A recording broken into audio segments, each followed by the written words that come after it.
All right, man. Welcome to the introduction for Crow 777 Radio Podcast. This is episode 97. I apologize to everyone that this episode is coming out late. I guess I can say mea culpa, fool me twice, shame on me. This is the second time I was knocked down hard in the same winter. Clearly, I need to amend a few of my ways. Having said that, this is a heck of an interesting episode. We're going to delve into the natural sciences that kind of drive the laws and rules that are employed behind the sky clock that we've been showing everyone. All these major concerns in this world have been tracking and encoding in one way, shape, or form. In the first hour, Jason's having a bit of an attack from allergies, but by the second, we really pick up steam. But nonetheless, the information about color, well, it could be argued finitely, in one direction or the other, the absolute meaning of anything, it doesn't matter.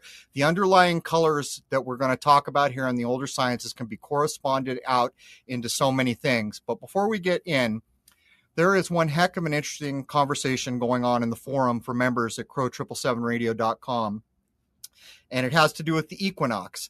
And I will say this, for the oldest text that we have ever read, for the entire time I have ever been in the public eye on YouTube or anywhere else, I have been harping on the importance of equinoxes, even having filmed the first lunar wave at the fall equinox on the highest Jewish holiday of Yom Kippur.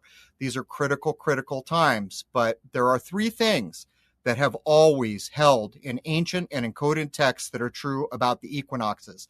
The first is that the day and night will be equal. The second is that the sun will pass 0 degrees of declination. And the third, and the third is that the sun will rise due east. Well, guess what? In the forum, we began to break this down. It was a problem that I had been working on as much as I've had time for. And we found out that, in fact, equal day or night precedes when the sun actually does the 0 declination passage and rises due east, which are the concrete reasons we should call an equinox an equinox. But nonetheless, where is the equal day and night? As a matter of fact, what we have begun to find is the further south you move away from, say, Canada, the United States, or the lower part of the United States, the earlier equal day and night happens. Now, this rings serious bells for the models we've been handed, but it opens up any number of questions.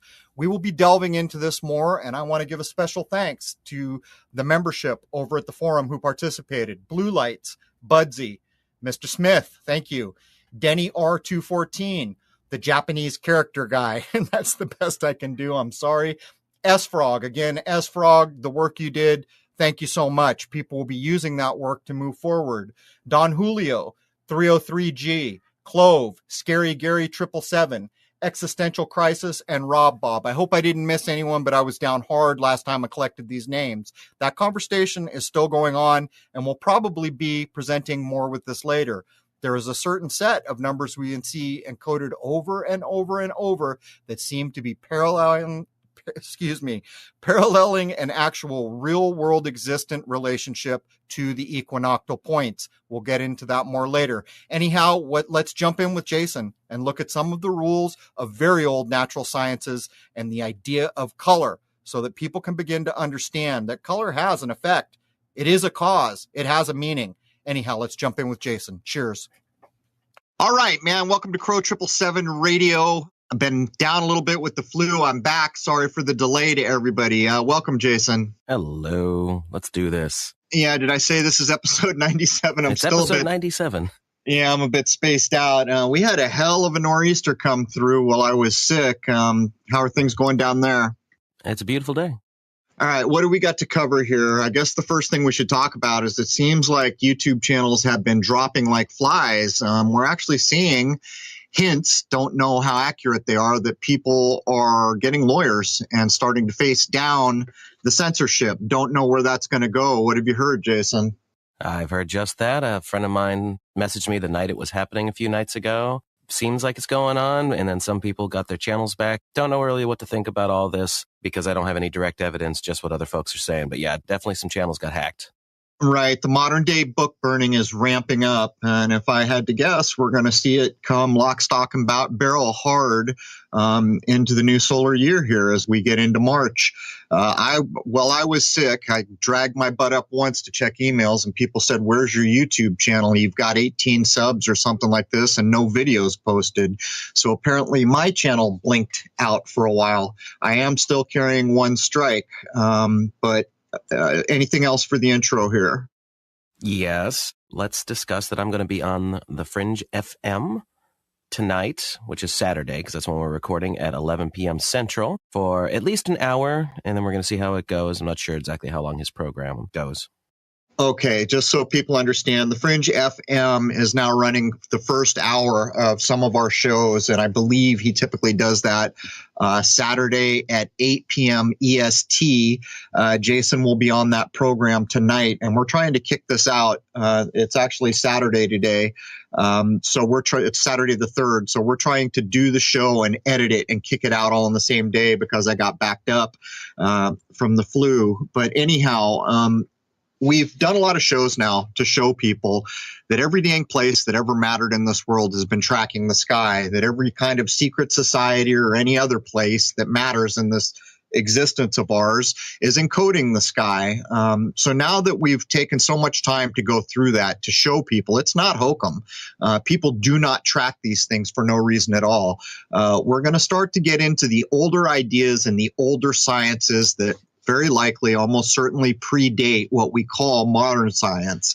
Anyhow, Jason, you want to just jump in, or is there anything else to add here? Well, perhaps we should mention the relevance of the equinox. Oh, yes. Okay. Well, you know what? The whole intro, I'm going to tack on what's been going on at the forum for members over at Crow 777 Radio, but I will briefly mention it. The equinox is a key date. It is encoded everywhere. Whenever you see the pillars, the two pillars encoded in like Masonic stuff, one of the encodings of what you're looking at is the equinoctial points. It is always associated with equality. And to put a frame of mind around it for people, many of the older spiritual traditions viewed this world as hardship, and you can look at a number of them. And in these older sciences, it's almost always referred to as the cycle of necessity, that we have to go through this suffering. When you think about the equinoxes, basically what it's saying is there are 2 days in an entire year of life here where equality happens. And on one of them, you're in the fall equinox, so you're getting ready to fall into hell, or the winter months where hardship and the decline of spiritual concerns is said to happen. So there's all that, Jason. And I will cover, we have discovered some astounding things about the equinox. I'm going to cover that in the intro that I tack onto this. All right. So what we're going to talk about on this episode is more to do with alchemy and how it relates with natural law and natural principles, especially against the modern idea of scientific research, right? Maybe you can explain that a little better than I can. Right. So basically what it comes down to is, in the same way alchemy was the predecessor to chemistry, that science goes further and out into all branches, where there is an older version of science that basically uses nature or ideas of nature to schematize a way to think about how things work here. When science came along, it kind of wholesale at some point, Lord knows when, separated from any natural idea, where it's almost like science these days and scientism will come up with anything they can think of, and they will connive and do anything they can to get their way. And quite often, even these made up out of whole cloth things we see in science become usable in some way, shape, or form. So what we're going to do is go back to the predecessor of this, when things were explained as aspects of nature. That's the best I can put it. And I'll try to point out, so many people think when you say words like Jupiter or Hermes, you're talking about gods. That's not the case here. And I'll try to address these things as we get to them. All right. So we're going to do a little bit of review here. And let's start with Hermes Trismegistus. This name means thrice greatest. This is referring to his mastery over the 3 planes of existence, as is explained in Hermetic philosophy. The 3 planes are the physical, the mental, and the spiritual. In Egypt, he was known as Thoth, and in Greece as Hermes. To quote, "The vice of the soul is ignorance. The virtue of soul is knowledge. For one who knows is good and reverent and already divine." So part of the problem of what's going to happen as we get into this, we're going to say words like Hermetic and Hermes Trismegistus, and it's like saying the word alchemy. I hate to use these words because they're loaded words, and what happens is we say them, people hear them, they have a preconceived notion, and they quit thinking about it. They say hokum or they do whatever they do. So let's try to establish right now that we're going to address these things because it's the way we have to talk about them. And I'll try to unravel some of it. The idea of Hermes here goes through every myth we can ever look at. You know, if it's a myth that matters from supposed ancient times, there's going to be a version of this idea.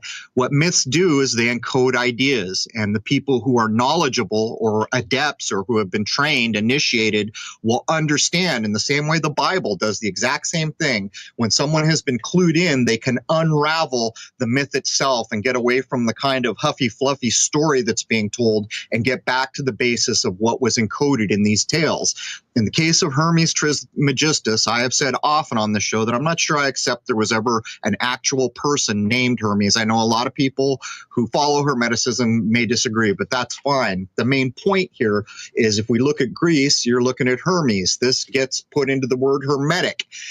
This gets totally associated with the idea of Mercury, the planet Mercury, and all that it encodes. And finally, if we go back to an older version of the name Thoth, it almost is certainly the root for the word thought.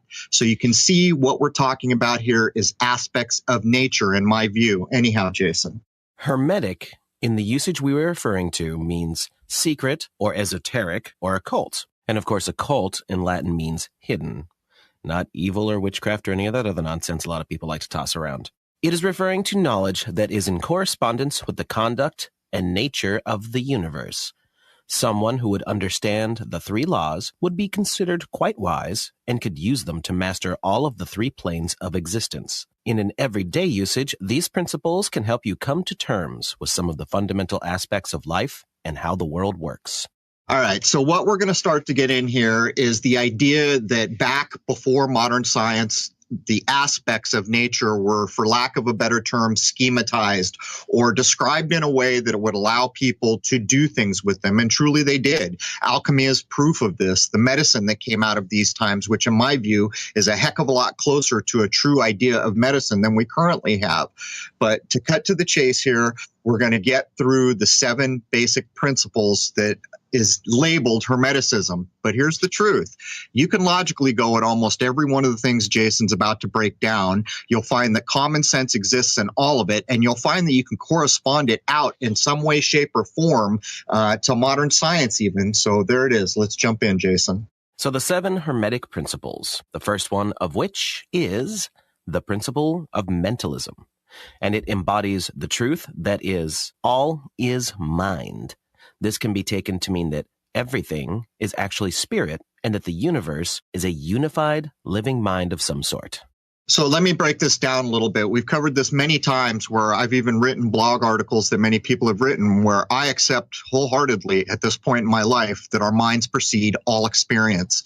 Everything that we can see, smell, happen, anything in this world is preceded by our minds. This, of course, gives rise to ideas like the whole matrix thing that so many people like to go at, which for the most part, I don't accept in one way. And in another way, I think it's almost unprovable to try to go at it to show one way or the other, if it's even possible. This is like a matrix existence we're in. But to get back to the point here, anyone can look at the first law or the first rule here called mentalism and test it and logically work out that, in fact, mind does precede everything. So there's that. Okay, the second one is the principle of correspondence. Now, this is something that we've actually spoken about quite a lot on this show because it's frequently spoken about being as above, so below. So of all the things that we're going to talk about, this is the one that seems to be completely vacant from modern science and scientism. The idea of correspondence gets into a whole spiritual side of things, which I think has real value. And as we get into this episode, we're going to start to talk about color and other things. It seemingly appears on the face of it, and logically, if you challenge it, that there was a time in this world when adepts could walk up, look at something like a living flower, and know a hell of a lot about it just by the color and appearance. Now, this is maybe the first steps of being able to bring correspondence to bear. Anyone could look up for further description of correspondence, but in my view, correspondence is one of the main things that got left behind when we got into modern science. Next, we have the principle of vibration, and this is the notion that nothing ever truly rests, that everything is always in motion. Okay, on the face of it, everyone knows mostly that this is accurate, no matter whether you go in modern terms at it or you use these older ideas of the aspects of nature. This is going to play heavily into the color that we're about to get into. And in past episodes, I've had people like Dave J. And when, I was going to get him on for this episode, actually, but he's pretty much walked away from the mess of censorship that YouTube has become. And I said, would you like to talk a little bit about a color? And his response was this: yeah, sure, I'd like to talk about light. So even in that idea of him talking to me, he's perfectly in sync with the way we're going to cover the ideas here from an older natural aspect. Go ahead, Jason. The next is the principle of polarity, and we see this a lot reflected in the mystery schools because this is the concept of duality. Everything has poles, a positive and a negative, an opposite. Yeah, I think anyone that looks at ideas like this logically, and even if they use modern science to look at them, they're going to find out that these are true things. Go ahead. The principle of rhythm. All things rise and fall. The tides of the universe, everything flows in and out. You can find exact correspondences to modern science and scientism, the idea of change or cycles or whatever you would want to see in modern science that show this. But you see, looking at it in this way, the principle of rhythm is wholly a more holistic or natural way to view the place we live, in my view. Go ahead. Well, I would just say that best example would be frequency. Yeah, in some ways, but you could almost put frequency in with vibration when you begin to read both of them. But anyhow. The principle of cause and effect. There's a cause for every effect and an effect from every cause. This is practically Newtonian, isn't it? Cause and effect. So. The idea of cause and effect. I don't think it's arguable. I have said often that every cause or every effect we see in this world had a cause. There is no thing that we will ever experience that did not have a cause. And that is a critical thing for the average person or the average mind to think about whenever they're experiencing things. How much time as human beings in this world have we spent? Something happens and we're saying, why did this happen? At the base of it, if we boil it down to its most basic way we can think about it, cause and effect, in my view, is the most basic we can view any given event. Go ahead, Jason. The principle of gender is the last. The idea that there is gender in everything, that there are masculine and feminine ideals at work with all aspects of the universe. This principle works ever in the direction of generation, regeneration, and creation.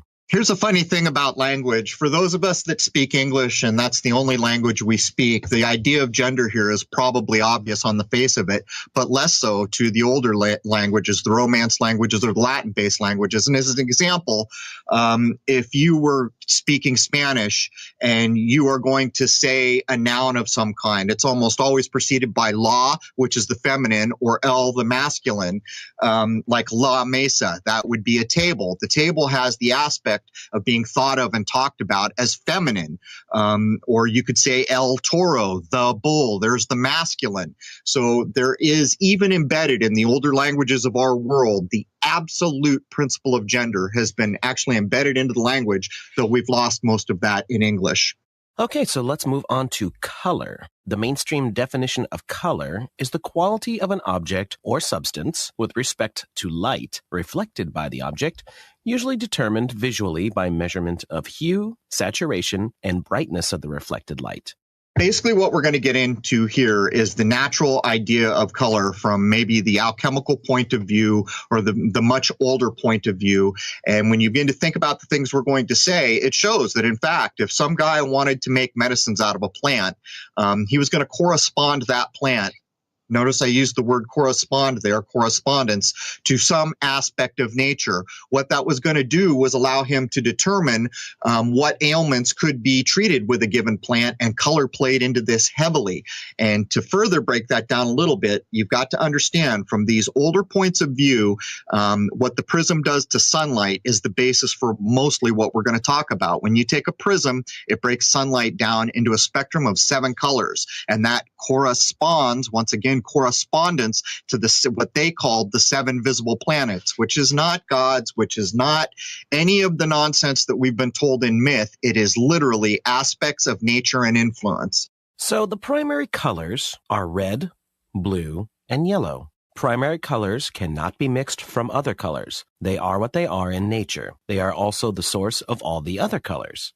The secondary colors are mixed from 2 primary colors adjacent to each other on the color wheel. The secondary colors are orange, green, and violet. Okay, so there's some critical things being communicated here. In alchemy, there's the idea of prima materia. In other words, the first material. In other words, there has to be a basis in the world for all things to start. The idea being with primary colors is a similar thing. We can't make a primary color out of other things. It's like they're the prima color materia. But the interesting thing in the modern age, and this is part of the reason we're covering color in this way, is that we have wholly shifted away from these natural, observable truths about color. In the same way Jason just told you what the primary colors truly are, which is red, blue, and yellow, we now use RGB, or red, green, blue, in almost all electronic devices as an additive color. That is an artificial color system that has no basis, in my view, in reality. And when you start to understand that every color has an effect on the human eye and the human mind, you're going to begin to understand when you're watching your TV and you see these bizarre electric greens and other things, what's actually going on there. What's actually being done with these color schemes that are being put in front of you. As we get further in, we'll talk about it. But just to suffice it to say, we're talking about the true natural color palette at this point. That's right, because a computer monitor or television screen generates 3 colors of light, which are red, green, and blue, and the different colors we see are due to different combinations and intensities of these 3 primary colors, even though they're not technically the primary colors. Each pixel on a computer screen is composed of 3 small dots of compounds called phosphors surrounded by a black mask. So here's the other thing about computer color and the way we see it. You know, when I was early into computers in the 90s, almost everybody who was going to do artistic endeavors used Macintosh. Part of the reason was that the blacks were better and the color scheme was better. But you've got to realize, here's another thing. When I go out in nature and I look at all the variety of color, it's not even remotely the same as when I come in and I look at the artificial universe as a computer. Part of it is that this manufacturer may use a different phosphorus amount, or over time, an old computer, the phosphorus has lost its power to project color in the same way. So you can begin to see the non-stable artificial nature of what we've done with color for so many minds in this world. I mean, consider today the average teenager. It would be an interesting thing to understand in a day, how much natural color have they seen in the world versus the artificial color that's been brought to them on their electronic devices. I mean, give it some thought. And again, we're going to get into the effects that color have on your existence and on your mind. And it's not really arguable in my view. These things all have what will be called in this system a different vibrational rate and a different effect, literally. Now, before we get into the more hermetic aspects of color, there's an interesting person we would like to tie all this into who seemed to really be dialed into the universe in a very interesting way. Alexander Scriabin, a 19th and early 20th century composer. He began an interesting artistic process of combining multiple concepts into his music. Beginning with his Prometheus composition, Scriabin enters into the concept of the total work of art. And what this means is he brings the concepts of music, colors, word elements, and philosophy all together to be in harmony within a single piece of work. The piano in Prometheus embodies the concept of the Promethean spirit, which shows defiance against the gods in bringing fire to the earth for man, for which Scriabin invented a new tonality, the so-called Promethean or mystic chord, a 6-note synthetic chord outside of major and minor chords. Many of his subsequent works would include the use of this chord with derivations emerging from its transpositions. Inspired by his Prometheus, Scriabin continued to explore the ideas of a mystery, linking music, poetry, and dance, leading to the redemption of humanity through a symphony of sound, light, color, and scents, which would envelop the listener and bring him to a state of ecstasy. For Scriabin, colors have become the means, color as sound intoxication and color intoxication as sound. He remained a philosopher-composer for the rest of his life. And what this really gets down to is the assignment of colors with frequencies and how that all breaks down. And this is what this gentleman was using. Right. And from the older Hermetic idea, we're basically talking about vibration, probably. But at the end of this paragraph, you say he's interested in, presenting sound intoxication and color intoxication. And so what is a better correspondence that we can make to what the television, as an example, does to people?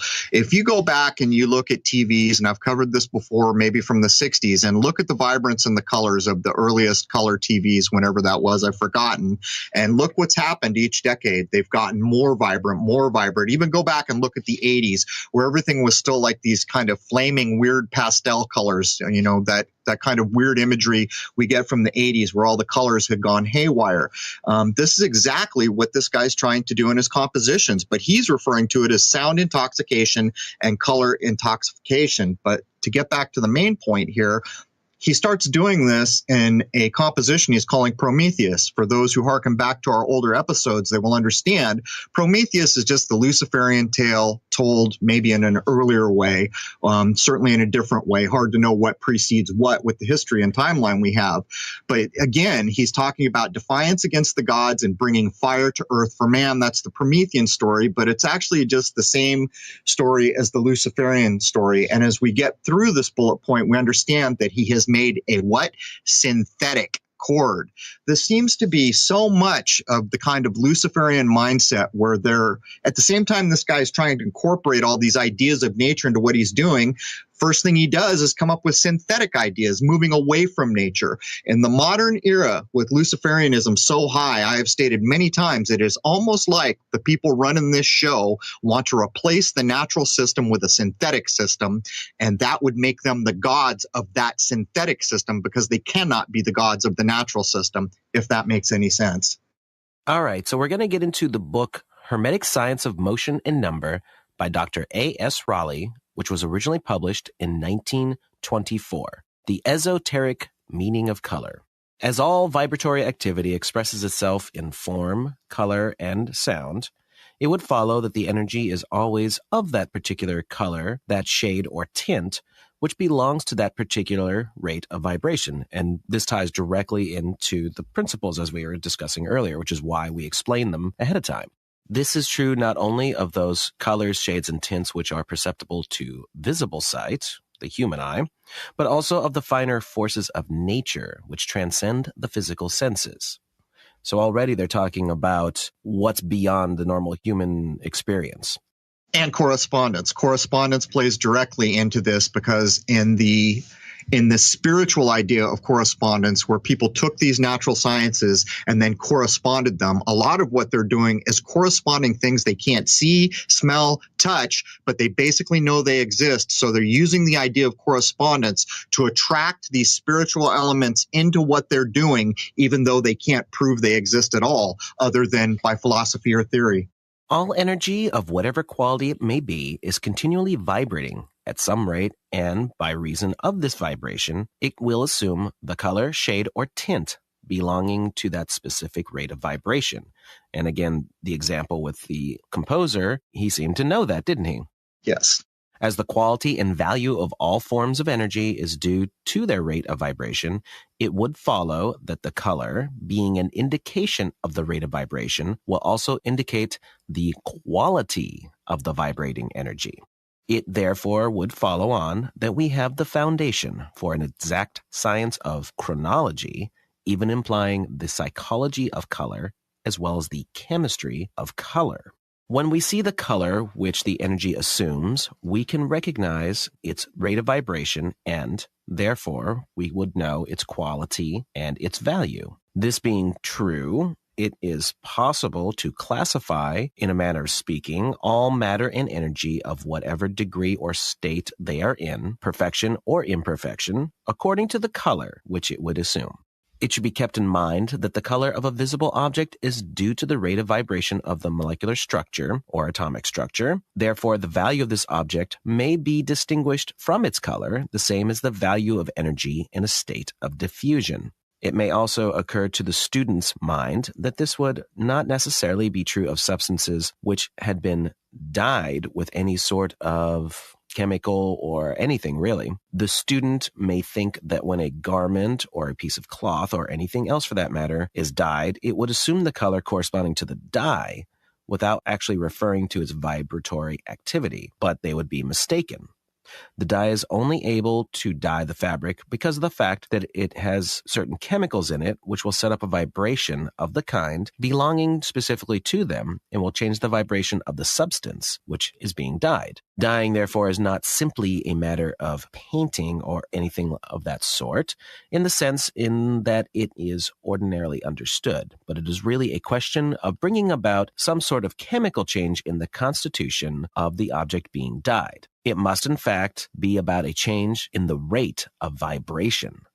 This is why there is very little accuracy in the art of dyeing, especially in the past. It is known to people who would frequently dye things that it has been known for a long time that it was a very questionable practice as far as its end result would be concerned. They could never be certain of what the result would be, whether the cloth will give the intended color very exactly or be a bit off. Now, the reason why this is so difficult to control is because they can't always tell just how hard it is going to be to change the rate of vibration in the fabric so as to make it conform to the vibration of the color that is desired. It is this reason that special dyes must be made for different varieties of things, such as silk or wool, cotton, linen, whatever you happen to be using. The same dye would not be suited for all different kinds of substances. Not only would this be true that different kinds of cloth would require special dyes, it's also true that wool will dye much more deeply than any other kind of cloth.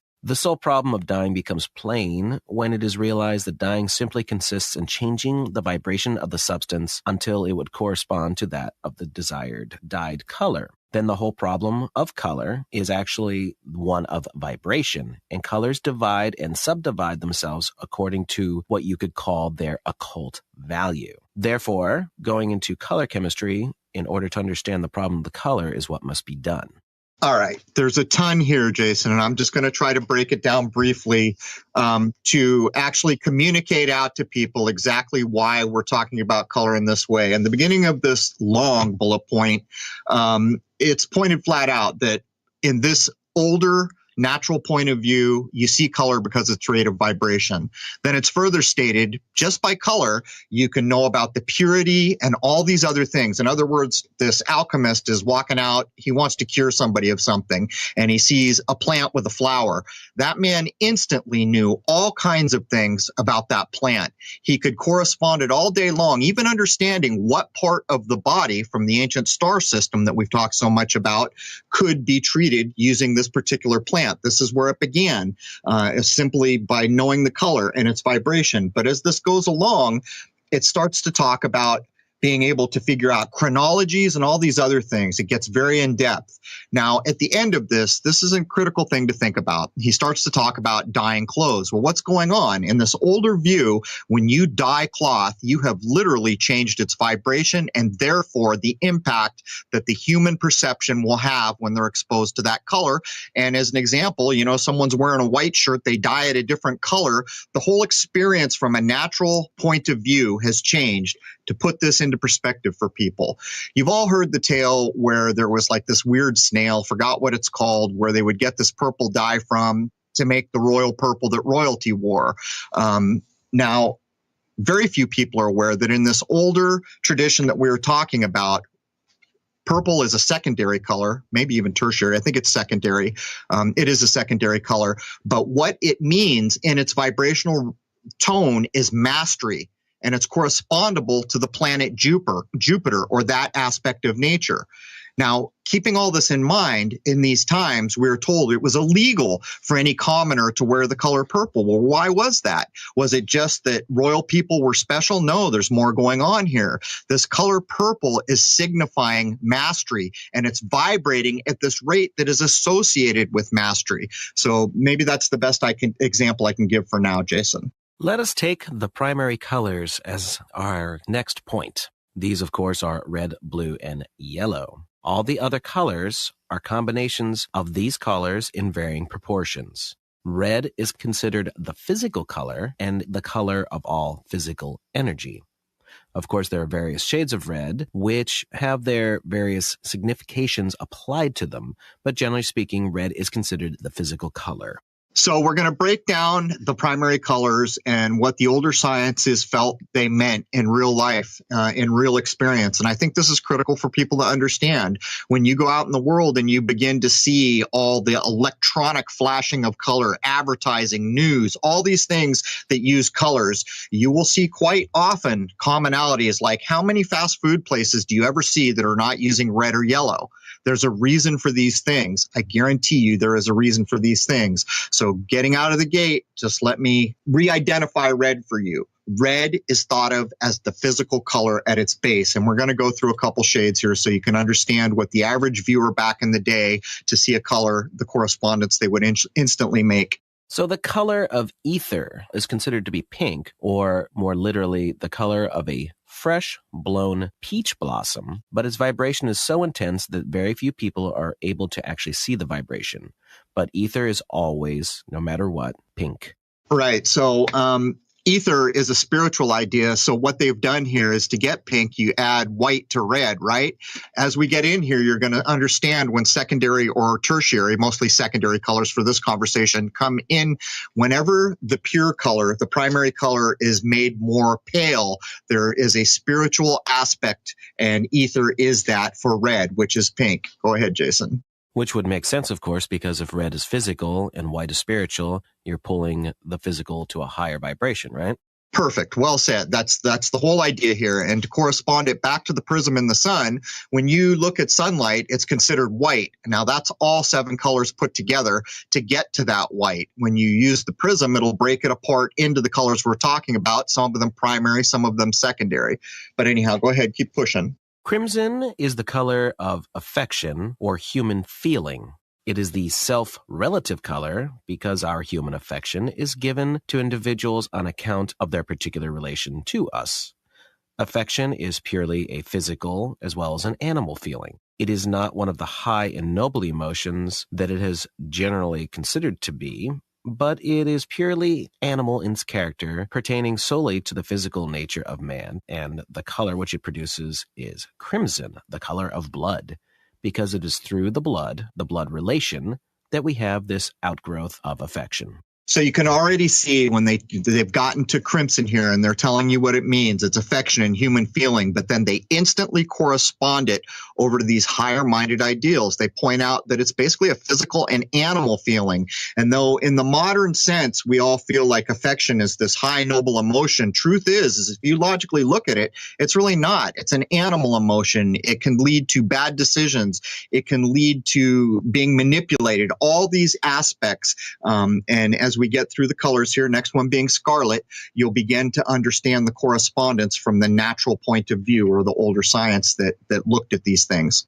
Right, so Scarlet is the color of anger, the color in which the astral body of man would assume when he is in an intensely angry condition or state of mind. Now, anger is the forcible action of the will in a very positive manner moving outward, acting from the center of the individual outward. This is what produces the emotional state of anger. It is also related to the physical properties. In a state of anger, we feel our whole repulsion rising against the physical body of the object of our anger, just as in affection would be the drawing of the physical to you.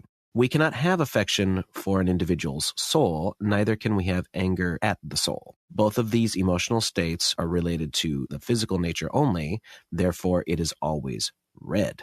So you can start to correspond this back to things like television. You've been told that red is the physical. We've gone through a more spiritual iteration of red, which was pink, human affection, which was crimson. Now we've gotten to scarlet, which is anger.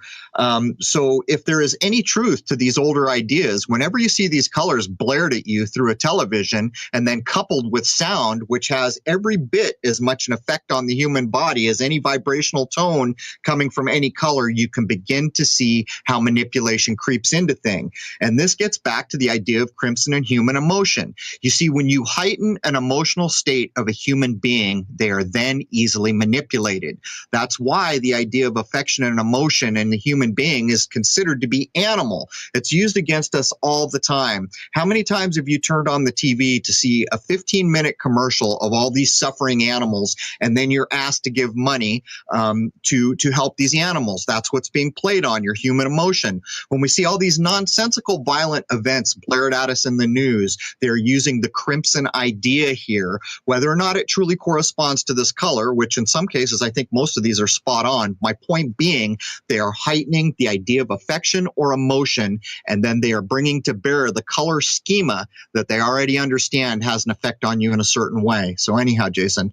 Not only is red the color of the physical, it is also the color of the will. And wherever the will is expressed, it assumes the red color because will is the outflowing or the manifesting principle, the extension or presentation of the self into manifestation. So it is the same truth expressing itself in and through to the physical. It must, therefore, bring about a vibratory tendency toward physical expression. So, consequently, it becomes the color of red.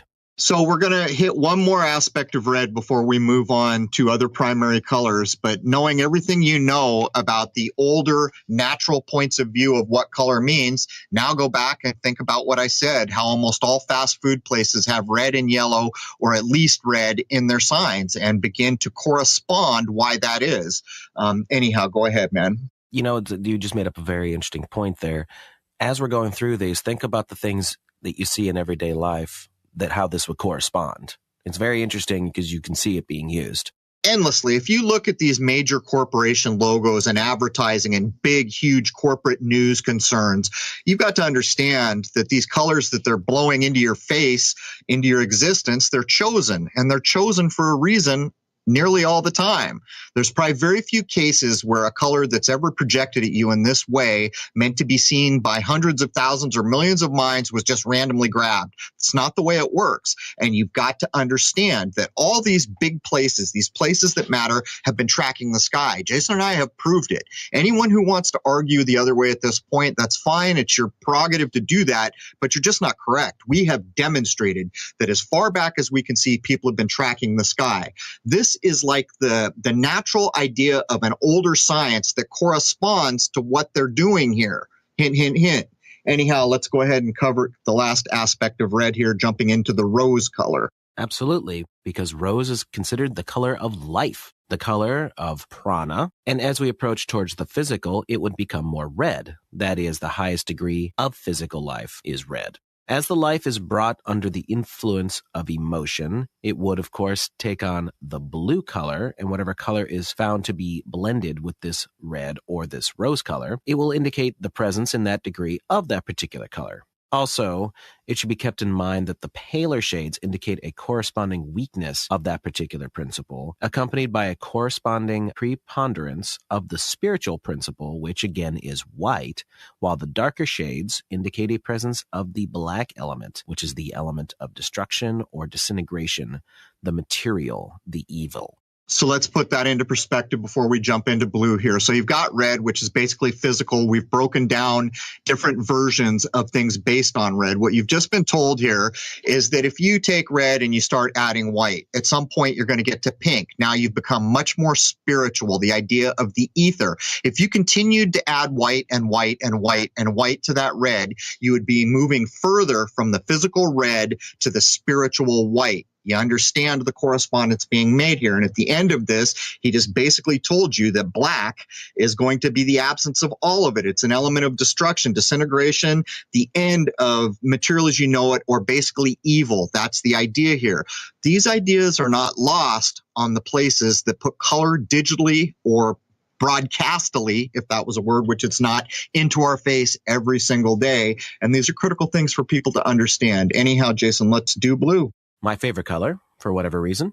The second primary color is blue, and this is the color of emotion, the astral body, and of the astral plane.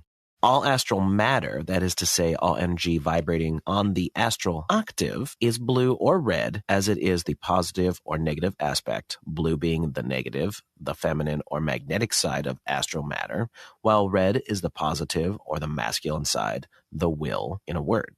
The bluer the matter might be, therefore, indicating the absence of red, the more magnetic it is, while the redder it is, the more electrical it may be. Will and desire are thus the two poles of astral matter, will being the red and desire the blue. The dark blue indicates the more material desires, while the paler blue, the more spiritual. So this is critical, man. We just crossed over the threshold where people should start to be able to understand. At the end of this, again, we've taken blue, we start adding white. It gets further and further away from the idea of desire or emotional blue until there's so much white, there's no blue left, and now you're wholly spiritual, or that could be correspondable to the perfected being. But you see, in this assessment of what blue means, what its vibrational rate means, it is the second primary color. It is the color of emotion. In my view, it's kind of unfortunate that we have to cover the astral body and these ideas, because for the average person, they're just going to think it's hokum. But I will tell you, you probably don't understand what's being communicated here. And it's unfortunate that these words are so loaded and they seem so new agey. But blue is negative, where red was the positive.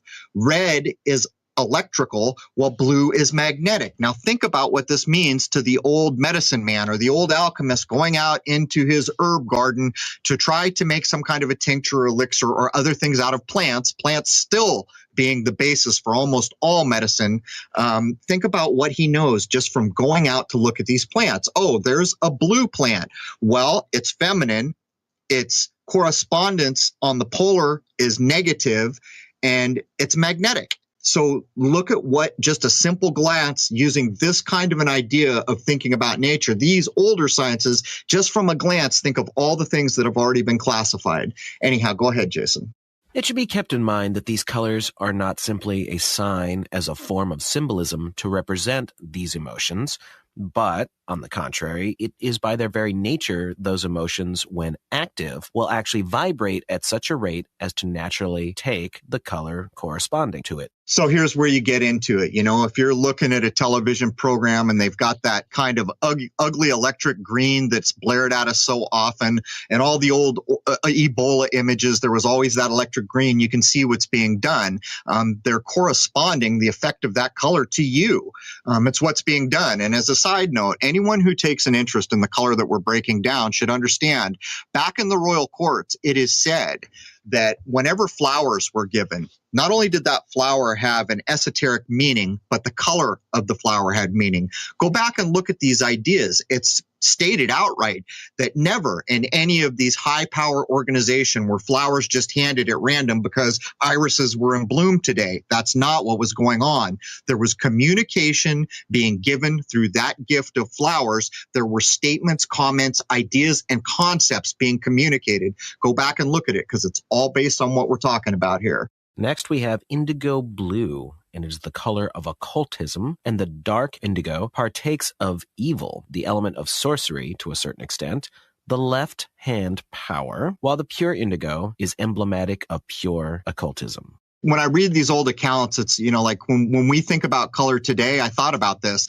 So if I want to know what real crimson is, I can't really go to my computer and make real crimson, can I? Because I'm using an additive color system, so it's not going to be the same. So there must have been a basis in nature that kind of set what pure indigo is. And if I had to guess, it would probably be the source of things they made indigo from, knowing the exact balance if it was a secondary, or the most common form if it was a primary color. But here we are, we're starting to get into the occulted ideas of colors like indigo. And I assure you, when you see these colors used in a lot of the things that people are examining today, it will give you new insight. But anyhow, let's jump into violet. Violet, being a very high rate of vibration, is the color of magic because it is so far above the ordinary rate of vibration that it has the power of neutralizing and transforming those rates into its own, which would give it the power of alchemy and other magical activities. So that's quite a statement to be made about a color, isn't it? You know, they're saying, hey, man, check this out. This is violet. It's got a super high rate of vibration, and it has the power to assimilate vibration of these or other ordinary things. Part of the challenge for the average listener is, what is violet like? If I ask you right now, what does violet look like? The average person, I would guess, would have to go do some research, because we just don't think about color in the same way we did even like when I was young, and there was the Crayola crayons, you know, there was the one labeled violet. So at least I had some idea of probably something close to violet. In the digital age here, we're also used to additive color, or projected color, as I like to call it, that we really have lost track of these colors. So, you know, maybe people go out and check out, what does pure indigo look like? What does violet look like? These are good things to know as a basis for what's projected at you every day through televisions, through websites, through any number of things. But the next one is a big one, and I used it as an example earlier. We're going to get into purple, and it is flat out provable that this color was policed, where you could be put to death if you wore this color. Only the best of the best, the masters of the universe, could wear this color, and there is a reason for that season. Go ahead, Jason. That's right. Purple, it's mixed blue and red together, and therefore has the positive aspect of emotion, astral matter positively being expressed, and it is the color of mastership, and when seen in the aura of a person or being used on a person, it always indicates the master. So what are examples? I mean, I've already used examples of dyeing clothes and how only the masters of the universe could wear this color, but let's look at a modern example. How about Prince?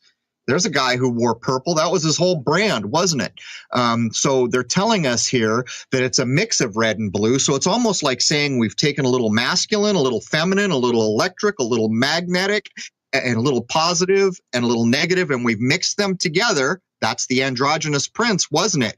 And when he picked up that guitar, is there anyone listening who would argue that he was not a master?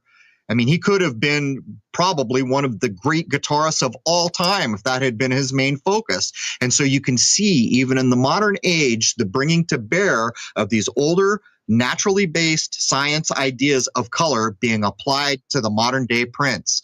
So there's all that. Next, we have lavender, a pale purple, which is a great deal of white mixed with purple, and it indicates the master on the astral plane. And again, let's just say why? Because we're mixing white being the pure spiritual, right? Yep. But it's merging toward the spiritual, a highly spiritualized aspect of purple. All right, so let's push this lavender idea into one of the other senses and how it affects the body. So many people are aware of aromatherapy, lavender often being one of those aromas. It's the same idea here being pushed over. And in this case, we have the mastership of purple being diluted down with the pure spirituality of white.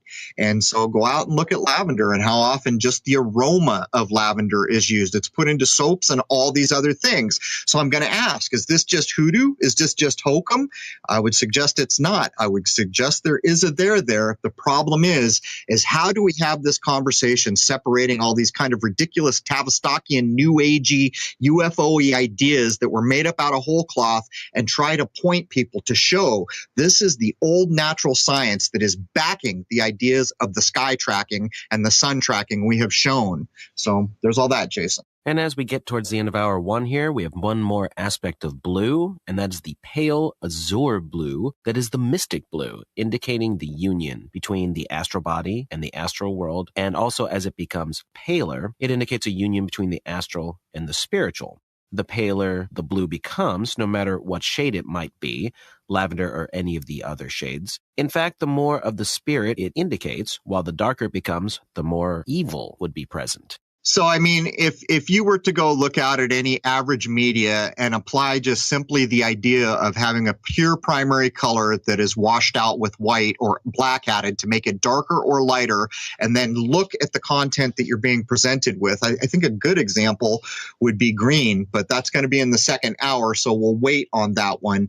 But the idea of green is so critical in modern advertising. I mean, how often are you just bombarded with that unnatural electric green? One of the first times I remember seeing it, as I have said so many times, was in that 80s hair band Poison. It was their whole brand. And it's like a version of this. And then as we went through the whole Ebola nonsense, we showed that all the press images were incorporating this green into them. Clearly, people understand these correspondences. Clearly, people are bringing these things to bear. But anyhow, Jason, I am going to tack an intro on it. Do you want to bring this hour to a close? Do you want to cover what's going to come up in the second hour? Well, of course, we're going to break down the third primary color, which is yellow. But I'd like to say in hour one that it's interesting. The last time I was in a hospital, the usage of green in certain implements. I was already kind of aware of these concepts. And note your environments that you're in and how colors are used by the establishment. It's interesting, and you know that somewhere higher up in the societal food chain, they know what's what. Absolutely. Not only do they know what's what, they've tested it, and they've tested it under modern scientific ideas. Not only have they tested it, they've converted it over into the more modern idea of RGB being the primary colors, or additive ideas. And people can look up the idea of additive color palettes. It's surprising. I looked up that some of the first uses were back in the late 1800s, I think, to make actually color images. And there's example online. Hard to know how true these things are, but you can see how far back this goes. In my kind of evaluation of what we're showing here, when we look at the old true primary colors, which are red, blue, and yellow, we are looking at the natural system of nature. There is no lie in it. But when we come to the modern age, for most of us each day now in the civilized world, the new color palette is RGB, red, green, blue. That's the color palette that is trying to replace the natural system. But anyhow, we cover a ton of stuff about color and other things in the second hour. Anything you want to add before I wrap it up, Jason? I just want to get everyone to bear in mind just how significant this is. We talk a lot about symbolism and the way different things are represented. This is another key aspect of it. It's not just the symbol itself, but a lot of times the color associated with it.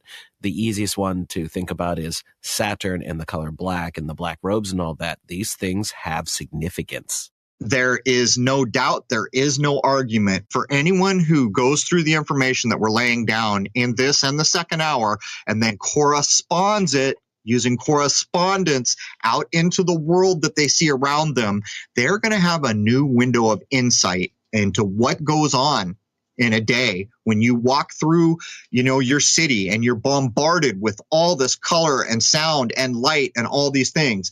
Every single thing we have said about color can be corresponded to sound. After all, haven't you heard people say the quality of that note is green? There is a reason. There is an absolute reason. Why do you think they call that music that supposedly came out of the Delta Blues by an imaginary man named Robert Johnson is called the blues? Because it is about emotion. And we just sat here and defined a much older natural science that shows you blue, in fact, represents emotion. There has never been a time when these principles have not been used and brought to bear. Anyhow, that brings the first hour of episode 97 to a close. At the posting of this episode, there will be 97 free hours of content at crow777radio.com. You can go over there and listen to it without a login. If you'd like to become a member and support our free speech over there, that is fantastic too. And I will tell you, with the censorship at the fever pitch levels we are seeing, all of the touchy subjects are going to be addressed in hour two, and there's nothing we can do about it. Anyhow, there it is. Hope to see you over at crow777radio.com. Cheers.